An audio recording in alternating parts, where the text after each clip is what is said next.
India अब Asia का least favoured stock market बन गया है। जी हाँ, ताइवान और जापान तो छोड़ो, ग्लोबल फंड मैनेजर्स अब इंडोनेशिया को भी इंडिया से ज्यादा प्रेफर कर रहे हैं। बैंक ऑफ अमेरिका ने दुनिया भर के 98 बड़े फंड मैनेजर्स का सर्वे किया जो कलेक्टिवली 25 लाख करोड़ रुपए मैनेज करते हैं, और 32% ने बोला इंडिया नो थैंक्स, हम अंडरवेट रहेंगे।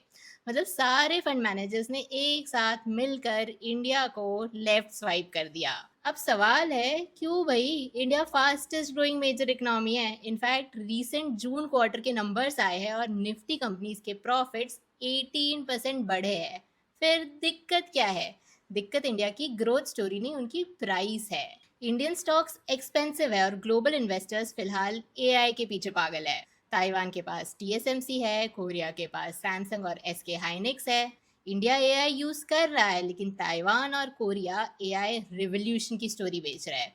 ऊपर से रुपी 2026 में डॉलर के अगेंस्ट 6% गिरा है। तो इंडियन इन्वेस्टर्स को तो रुपी में रिटर्न्स दिखते हैं, तो पिक्चर इतनी खराब नहीं दिखती।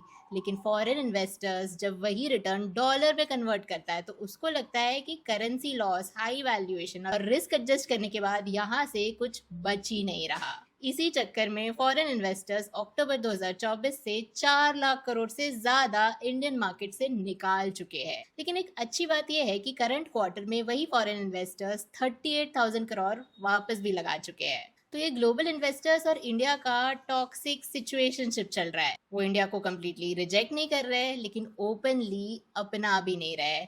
बस कह रहे हैं ग्रोथ स्टोरी अच्छी है, बट इस वैल्यूएशन और इस रिस्क पर हम कमिटमेंट नहीं देंगे। बेसिकली ग्लोबल मनी इंडिया को छोड़ नहीं रहा, बस ब्लैंक चेक देना बंद कर रहा है। ऐसी काम की बात है तो मैं रोज ही बताते रहती हूँ, फॉलो करना मत भूलना।